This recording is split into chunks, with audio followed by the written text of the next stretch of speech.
I'm Jay Fidell, your host of Global Connections, and we have here today Carl Baker, Senior Advisor for Pacific Forum. We're going to talk about what Taiwan can learn from Ukraine. And this springs off a segment on 60 Minutes where the proposition seemed to be that there were a lot of people in Taiwan who were complacent about being ready for an attack by China. First of all, Carl, let me ask you, is that a legitimate complacency? Should they be more concerned about an attack from China? Well, I think that they should be concerned, but I don't think they should be concerned necessarily as much as the portrayal on 60 Minutes. So I'll say that because I think that there is a complacency in Taiwan, mostly because it's been there for a long time. As we know, this has really been there since 1949. That there's been this threat of violence by China, in Taiwan. So I think that's part of the reason why there is a complacency. But also, I think it's wrong to think that because Russia attacked Ukraine, that it automatically follows that China is going to see it as an opportunity to attack Taiwan. I think the conflicts are significantly different, and I think that the Russian perspective is different than the Chinese perspective. And by that I mean Russia has always relied on military force for pursuing its goals in its region. China has not. China has traditionally pushed and asserted itself, but especially since the end of the Cold War, China has asserted itself economically, that it sees itself as much better off pursuing economic goals and achieving its goals through economic means rather than through military means. So I think that that's a significant difference, and that's part of what drives the so-called complacency that they were trying to portray on that 60 Minutes segment. One of the things that was covered was that the weapon systems that the United States has provided to Taiwan are old weapons. This is of some concern because the Chinese are spending a lot of money on new weapons, more sophisticated weapons, electronics, what have you, and they are, they're what was there was a figure of the number of attacks, hacking attacks that go on every day in Taiwan. It was in the millions. It's of concern because they're using high tech against Taiwan, and Taiwan is getting, old class weapons from the US. Are we taking care of Taiwan? Is there a reason why we are not giving them advanced weapons?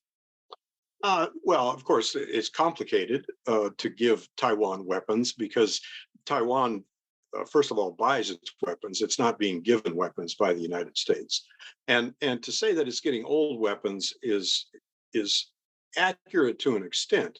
And part of the reason is, of course, based on the U.S. commitments to China about how it will arm Taiwan is also a complicating factor. So although there's part of the six assurances is that the United States won't sell more weapons than China than Taiwan needs, and the weapons are defensive. There's also this agreement that Taiwan will pay for those weapons. So part of it is the fact that there's always a delay. There's always a reluctance by the United States to provide the most current weapons. So, for example, the F-35 is something that Taiwan is probably not going to get anytime soon from the United States because that would be seen as provocative. But also, the United States has always been very careful to characterize the weapons sales as defensive. Yeah, well, too bad because that makes the deterrence factor, perhaps it undermines the deterrence factor. They're less able to defend in the case of a hypothetical attack. Um, I wonder, and diplomatically, the U.S. has made these concessions you mentioned to China, these agreements. I think you mentioned there were half a dozen of them. What kinds of agreements have we made to China to avoid provoking China about Taiwan? Well, I mean, if you look at, I mean, they always talk about, the three communiques and the six reassurances, and the six reassurances. I mean, I've got them listed here, and basically the six reassurances were done in the context of a communique that said that the United States desired to further strengthen economic, cultural, and educational, scientific, technological ties with China, but it also declared that it intend to continue selling arms to Taiwan. So the six assurances are that the United States has agreed to not set a date for ending arms sales to Taiwan. It's agreed not to consult PRC on the arms sales it does make. It has agreed to not play a mediation role between Taiwan and Beijing, and it has agreed not to revise the Taiwan Relations Act, and it has agreed to not alter its position regarding sovereignty over Taiwan, and it has agreed it will not exert pressure on Taiwan to enter negotiations with the PRC. So they're somewhat even-handed about what they're reassuring China, what they're reassuring Taiwan. But ultimately, it's about the U.S. has a policy called the One China policy, which means that it recognizes China as the sole state that is called China. And then you have this idea of the United States and Taiwan, or I'm sorry, Taiwan and China came to the 1992 consensus, which says that there's one China with differing agreements on what that one China represents. So you have this ambiguity.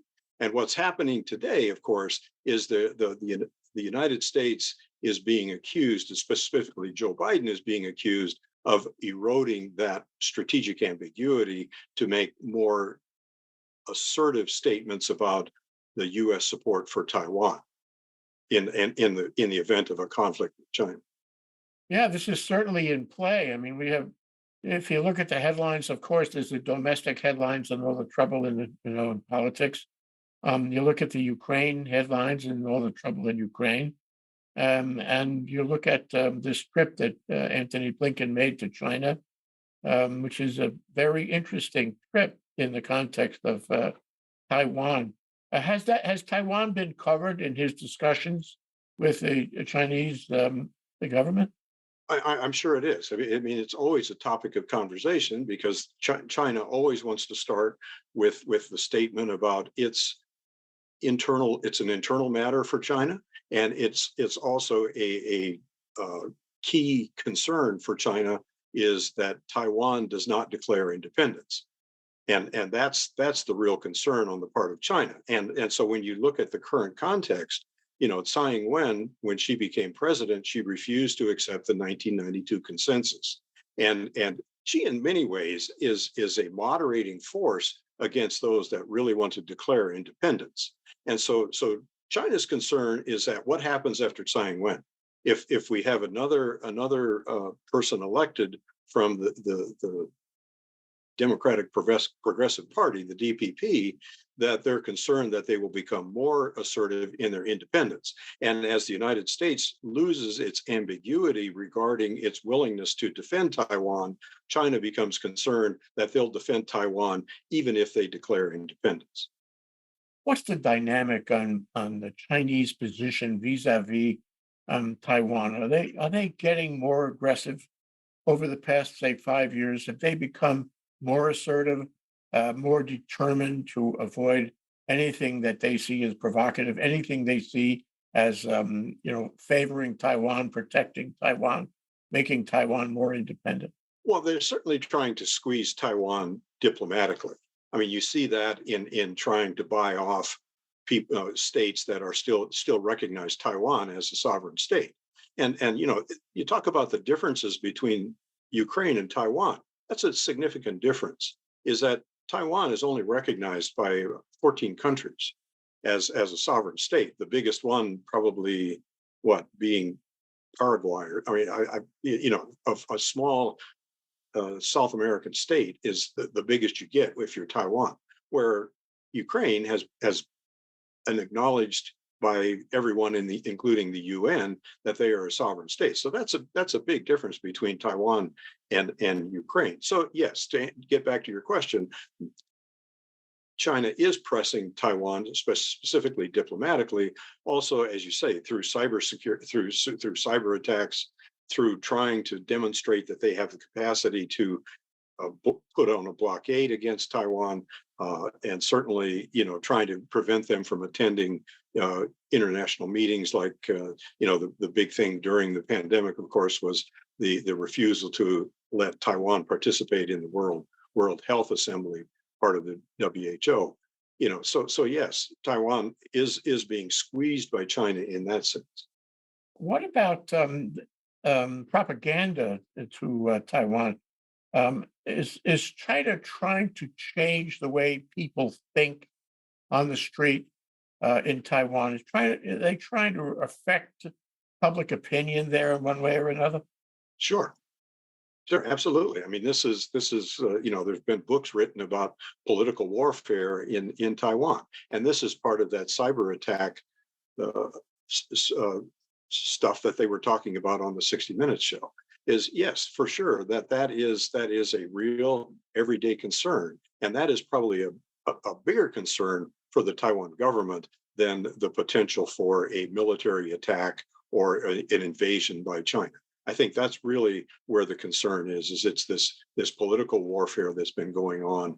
They've been trying to poach, the key scientists to enhance China's chip making ability, from the Taiwan companies, which of course are world famous for their leadership in chip design and semiconductor chip design. What about Hong Kong? We talked about the fourth anniversary of the umbrella movement just a few days ago on one of our shows, and um, this sort of shows you that China was relentless, that it has had and has a program of beating the 2047 deadline, Mhm. and taking greater and greater control, political control, business control, legal control, if you will, of Hong Yeah. Kong. And it has largely succeeded in that regard. It's Mhm. chilling to see how, within, say, the last 5 years, China has had a very effective plan to take over Hong Kong. And the job is very nearly done. There's very little protest left. The leaders, whether they're legitimate protesters or just targets, are in jail and threatened. It's really an unhappy state in Hong Kong. Mhm. And I wonder, what do we learn from that? Because if I look at this, I say to myself, and I wonder if you say to yourself, China in this kind of policy as an autocracy is relentless. It has a long-term policy, maybe even not so long in terms of Hong Kong, to take over. And obviously, it has a long-term policy, maybe a shorter-term policy than we think, to take over Taiwan. They're not going to stop. And there's probably no political change in China that would stop them. So Hong Kong is kind of an example of this, isn't it? Yeah, yeah, yeah, it is. And I mean, I think the big thing that's happened in Taiwan post Hong Kong, China taking those security measures in Hong Kong, is that it's no longer viable to talk about the one country, two systems.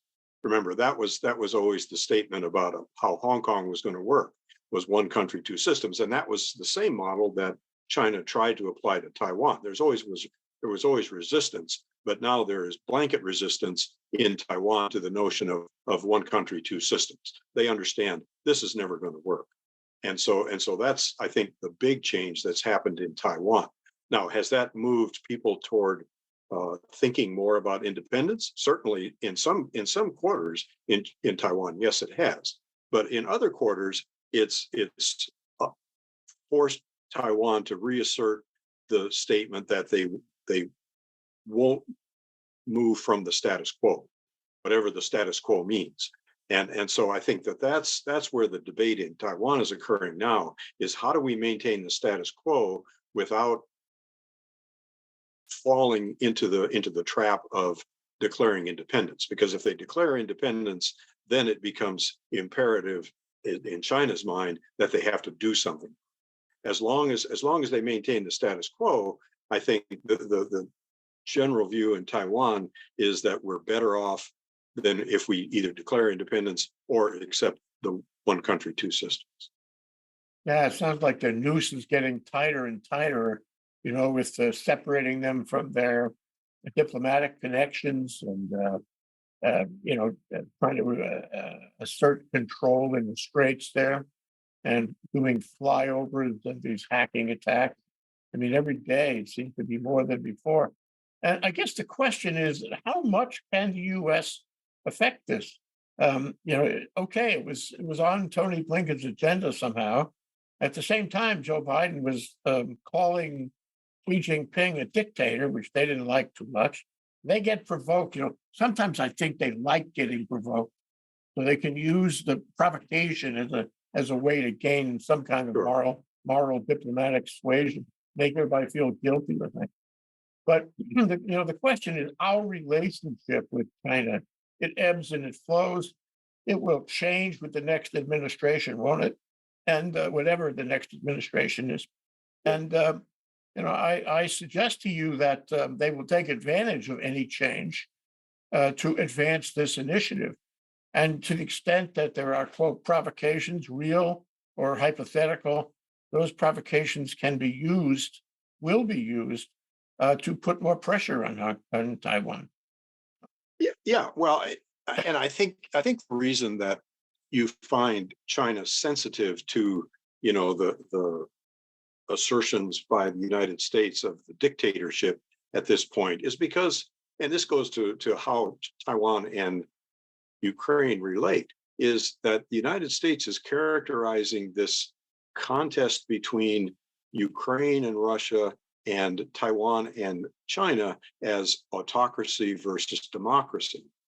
And I think that is where the Chinese become very sensitive.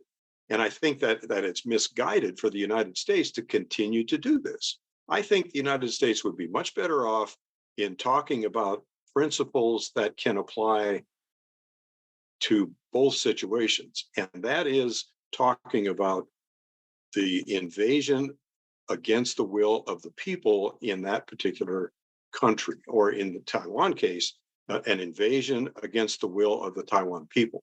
And get rid of this notion that it's autocracy versus democracy, and talk about how Russia has violated the sovereignty of Ukraine, and talk about it in those terms that the global South can identify with. Because what we have now is we have this characterization by the United States that it's all about democracy, and we have to defend Ukraine to the end, otherwise democracy is lost. And that this somehow affects people in Taiwan because it's democracy versus autocracy, rather than versus they've illegally invaded a sovereign space in Europe. Now, I'd like to return to Russia for a minute.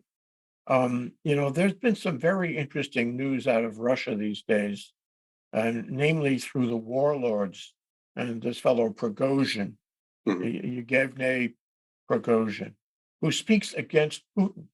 And come to find, there are like 5 warlords like him. He's the most vociferous and the most threatening to Putin. I mean, some people think that Putin is afraid of him because otherwise he'd be in jail in a cell next to Navalny, because he's making these insulting statements directly about Putin and Putin's friends. Mhm. So what you have is a kind of fragmentation somehow when you get these warlords taking positions that are adverse in an autocracy where Putin wants to be the only fellow in charge. And it suggests that Russia is changing, and that whatever the Ukrainians have done, they've stood up to him, and they've sort of accelerated the change. Maybe they brought it about by being so single-minded in defending Ukraine. This really interesting what's happening here. We know that the Ukrainians are not doing all that well in Donbass, and we know that the Russians are pounding them still. On the other hand, it's having an effect inside of Russia. Mhm. People are leaving Russia. The best and the brightest are leaving. They're losing their influence around the world to some extent, with some people, some countries, not all, and they're struggling economically. So I guess I wonder if that whole process, and it does seem to be a fragmentation, is somehow instructive to Taiwan. That maybe it may be a leap for me to say that, but I'd be interested in your thoughts. Well, I don't think it's so much instructive to the people in Taiwan as it's instructive to the people in Beijing. And I think that what Beijing sees is that in fact there is a downside to invading a territory, and that it's really difficult to maintain that domestically. And I think that maybe is a better lesson. Taiwan, don't forget, is in a little different situation where it has very little chance of really influencing Beijing from Taipei, where if there was a war, then it might be a little bit different. But because there's not, I think it's really difficult for Taiwan to learn much there. But I think certainly China is learning a lot about the risks involved with invading a territory that is it's against the will of the people in that territory. And then we need to discuss the economics here, because China is interested, as you said, in Taiwan's expertise in chip making. Was it TMSC, the TMSC chip company, Yeah, yeah, which is worth trillions of dollars? yeah. Uh, TSMC, Taiwan Semiconductor. TSMC, and at the same time, and it would help China to be able to control that worldwide. They could put a throttle on it and affect world chip supply. This is very valuable. The other aspect is that China itself has a kind of a problem that sprung out of COVID and the lockdown that it imposed after or at the end of COVID, and now the economy is not in as good a shape as they hoped. This is a problem, and one of the I think the essential rules of the Chinese social governmental compact is you have to take care of me, otherwise I want to see the government topple. Uh, you have a duty. You, the government, has a duty to make a good economy, and I think a lot of people probably are saying this is not a good economy, and you have to do better, and that strains the social compact. I think at the same time, you have the Ukraine, which is a very interesting economic phenomenon. There was a meeting, I think, in London among the EU members and NATO members who talking about how they're going to rebuild Ukraine and how they're going to put all this money into rebuilding. And that may not be government money, it may be contractor money, investor money, money that comes from everywhere to get into this very interesting business proposition of rebuilding a country that has been essentially destroyed. And that's kind of inviting. It's actually it's a delicious possibility for the business community in Europe and elsewhere, including the United States. And so we see in Ukraine, and I wonder what would happen, by the way, this is just a footnote. I wonder what would happen if they started rebuilding Western Ukraine before the war is settled. Would the Russians attack Western Ukraine? Would they attack contractors and construction companies trying to rebuild all those buildings they destroyed early on? Not clear to me whether that's a good idea for Russia to try to do that. That would really lose them a lot of influence and whatever moral suasion they have left. But I'm only saying that there are economics in play, aren't there? And the economics in Europe are different than the economics in China. But I wonder how that affects the Taiwan situation. Yeah, I'm not sure. I'm not sure I get the connection to Taiwan's economy. Certainly, I think that China's economy is not as robust as it was, and everybody knew this was coming.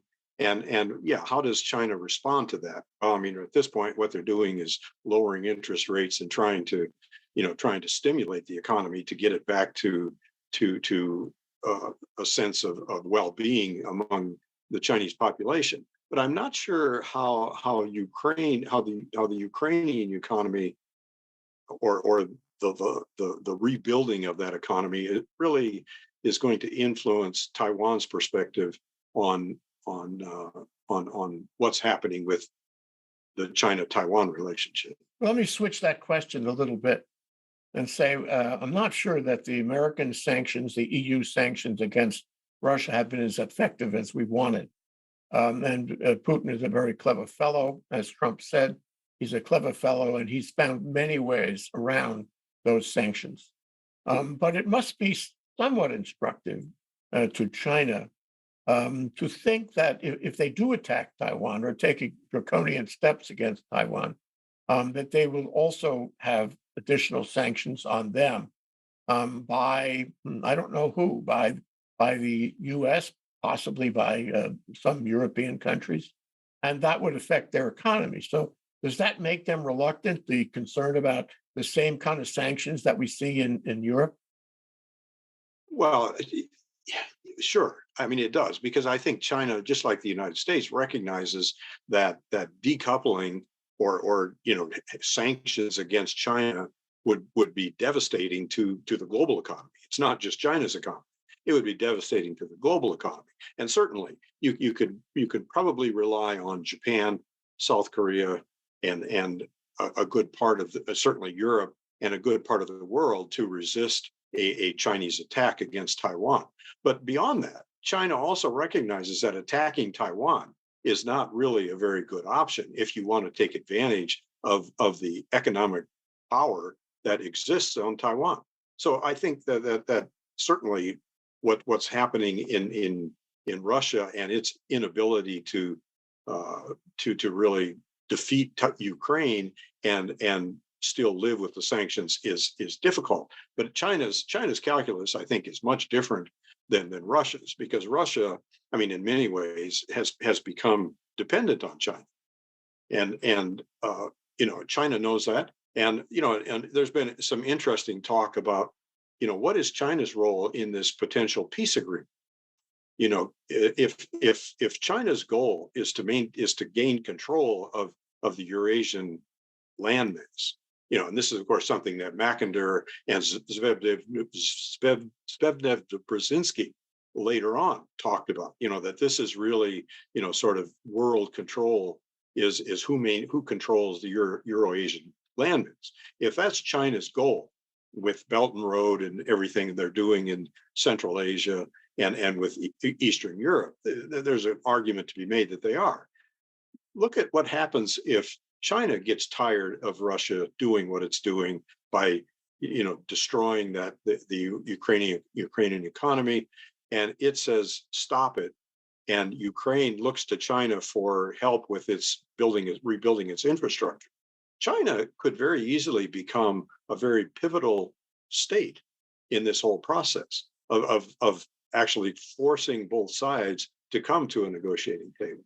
So I would look at China as seeing that as an opportunity more than I see China really worrying about how a war in Taiwan would affect China's economy, because certainly it recognizes that, and that's part of the reason why I think there's a certain complacency in Taiwan that they talk a little bit about the Silicon Shield on Taiwan, but there is this sense of reassurance that China recognizes the economic value of Taiwan, and it also recognizes that a military attack would make that very difficult. And that's why they spend time working on cyber attacks, on economic coercion, on trying to force people to accept China's demands against Taiwan to maintain the status quo, to prevent declarations of independence. Yeah, if they did that same destructive thing that Putin is doing in Ukraine, they would lose all this economic opportunity, wouldn't they? It would be a disaster.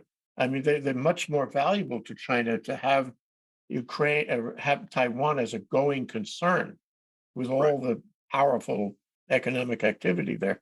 Yeah. The other thing is, how is you mentioned relationship between China and Russia. Early on, we heard, and maybe this is a media question, that China was supporting Russia, that although there were vagaries in what she was saying about the relationship of China and Russia, we haven't heard so much about it. And I am wondering whether she has mm, turned that off a little and that he is not as actively supporting Russia as he used to be. Well, I think China certainly wants to play, recognizes that it's not in its interest to provide outright open support to Russia.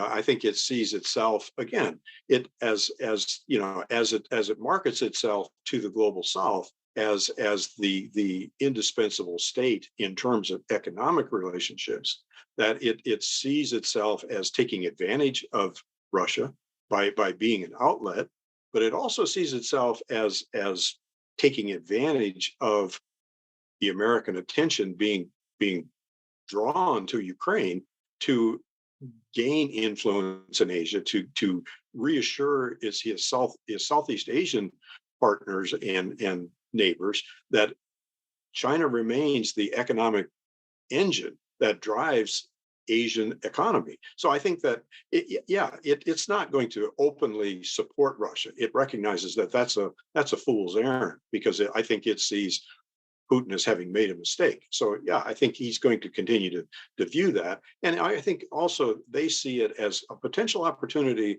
as a very important step in their global recognition as a consequential state by talking about the peace agreement. Blinken has said there's some value in that 12-point peace plan that China has put forward. It falls short. Of course, it's still very sympathetic to Russia's position, where calling for a ceasefire at the existing positions is not something that the United States is willing to accept at this point, or Ukraine, for that matter, is willing to accept. But certainly, I think China sees itself as a potential winner in a negotiated settlement at some point. So many factors in play. One of them, I think, has to be where she is in terms of his political power in China. My reaction is that what he has done in Hong Kong has probably improved his position because he's been successful in his agenda there. But COVID has not made him successful, and the failure to return to a more robust economy probably Mhm. hasn't made him successful. I wonder if his star is rising or not these days, because a lot of this is connected with how powerful he is, isn't it? Mhm. Yeah, I mean, I think uh, he certainly has overstepped a bit, in some of his actions, and I think that's why they're interested in coming back to talk to the United States. They're kind of holding out on the military side Mm. because it's genuine. I think China is genuinely concerned that what they've done is they've sort of resurrected this mindset in Asia that the United States really is a good ally to have, because they're an offshore balancer against Chinese influence in the region. So I think that he recognizes that as a mistake, and I think there's concern among the Chinese public that he has sort of exacerbated that by being as provocative as he has been with the United States. So I think that's why China is trying to work back the relationship with the United States, because it recognizes that ultimately it depends on that market for Chinese goods in both Europe and the United States to maintain the position that he has, because he hasn't built his domestic economy, his consumer economy in China, that is going to get them out of this downturn.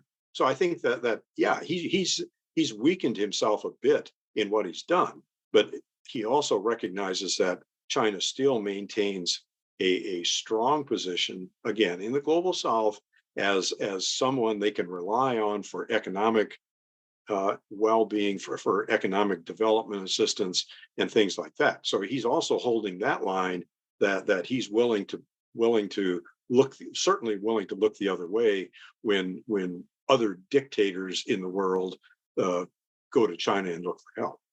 Yeah, well, what a comparison between the nuance, the the clever quality of his management here as against Putin, who, that Putin is Yeah. not going to, it's not sustainable what Putin is doing. So the question I put to you last here is, how is the United States doing? I was concerned that we were not paying enough attention to the Far East, but maybe we are now. It seems like the administration is paying more attention, is getting into arrangements and deals, and showing soft power in Asia. And maybe this is all the best thing we can do. Is it, or would you do more? Well, I would do less military and more soft power and more economic engagement. I think that we're still woefully short in that area. When you say we're doing more, it's still very focused on the military. And that of course is what, as you say, that is exactly Putin's mistake, and it's a mistake that we can't afford to make. We have to engage Asia economically. That's why China holds the key at this point in Asia, because Southeast Asia, Japan, Korea, Taiwan, they all recognize that they have to maintain an economic relationship with China. That's the real conundrum that we have. Is, yeah, we like the Americans. We're perfectly willing to do exercises with the Americans. And Taiwan, if you're in Taiwan, yeah, you're happy that the United States has taken more interest in cooperation, in military cooperation, in military assistance, or selling weapons to Taiwan. But the real key is economics. And what are we doing? We're still harping on this, Indo-Pacific economic framework, which basically sets rules that don't provide market access to the United States. And so they're going to continue to rely on China, and the United States is going to continue to fall short because it's reliance on military first kinds of diplomacy. That's too bad. And I really wonder what the United States would actually do. I know this is a long shot from our discussion today. It's a long shot that China would actually, physically attack Taiwan. But if it did physically attack Taiwan, would the United States have how do you want to call it, the agenda to defend it physically? Oh, I think it would. I mean, I think what's happening in Washington today is, both sides are fighting over who wants to spend more on the military. And and that's a very American response to foreign policy, I think. And so, no, I think that, and I think China recognizes that if China would attack Taiwan unprovoked, that there would be a robust American response, and there would be a robust Japanese response. And so I think that's a reassurance I think that Taiwan still has. Just as a footnote to that, one of the big complaints over the years in Taiwan has always been that, yeah, the United States is willing to sell us weapons, but they sell them to us at twice the price. And whether it's true or not, that's always been sort of the mindset in Taiwan, is that the United States takes advantage of Taiwan because it has the money to buy these weapons. And so, so to listen to the Taiwan generals and admirals talk about the woefully outdated equipment that they get is somewhat of a hypocritical kind of statement from. So last question is where do you think this is going to go? I mean, it sounds like the best thing that could happen is the maintenance of the status quo. For Uh, Taiwan. yeah, Yeah. and that we should work to that end. We should work with soft power, try to increase our influence and our brand, if you will, in Asia in general. We should not forget Asia. If Ukraine prevails, okay, let's assume they stop the Russians in Donbass, Mm. and the Russians leave for whatever reason. Let's assume that. What does Asia think of that? What does China think of that? What does Taiwan think of that if Ukraine is able to prevail? Sort of what we've been saying is certainly China will recognize that an invasion, a military invasion, is ill-advised, because it's difficult, and it's difficult because people are going to resist it. So I think that that's probably what China learns from that. What Taiwan learns from that, I think, is that there really is a concern of an invasion by a foreign power into a country. I think that ultimately what the 60 Minutes show really talked about was a recognition that we are, even though we're in the 21st century, we still have countries who are willing to pursue territory through military means. I think that that's something that Taiwan had sort of forgotten, that there really is this threat. So I think that that's what Taiwan would learn, that but then what Taiwan learns from Ukraine's success, whatever that means, is that there is a capacity to resist it, and that they need to think about how they build their defense around that mindset of being able to resist an invasion. Here's what I get. Maybe it's too obvious, but to the extent that the United States is interested in this, it serves our purposes not only in Ukraine, but in Asia to see Ukraine prevail.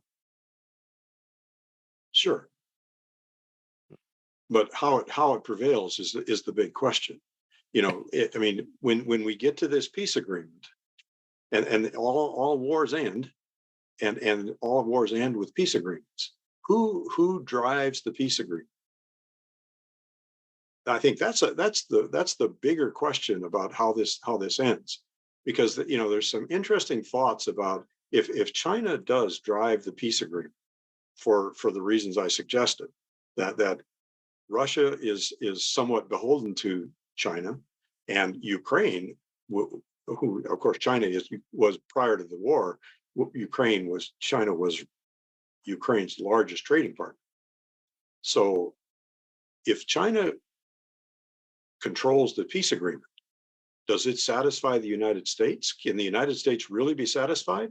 Blinken said, there's some things in there we like, and we would certainly encourage China to pursue this, as a noble cause for the well-being of the world. Is the United States really prepared to accept China as the negotiator, as the moderator of this negotiation? Very, very interesting question. Well, thank you, Carl. Carl Baker, Senior Advisor for Pacific Forum. Thank you so much for joining us on Global Connections.